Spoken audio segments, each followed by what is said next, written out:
Okay guys, for today's video ay ituturo natin kung paano mabilis na ma-recover ang na-hack na account. Sundan nyo lang po ang video ito. Let's go! Okay guys, ganito lang ang gawin mo. Pumunta ka lang sa messenger mo. Pindutin mo yung 3 lines sa taas. Pindutin mo yung settings. Scroll mo pababa. Pindutin mo yung Meta Account Center.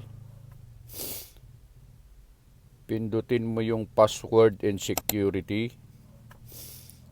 Tapos, pindutin mo yung change password. Pipiliin mo kung ano yung account mo na papalitan mo na yun na nga yung nahack. Pindutin mo yung account na yun, napapalitan mo ng password.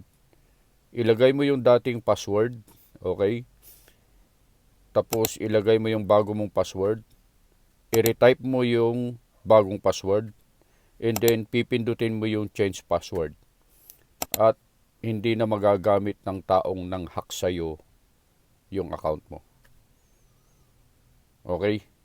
Ganun lang po kabilis ma-recover ang na-hack na account. Kung nagustuhan mong ganitong content, paki-like, follow, and share para malaman din ng iba. Thank you.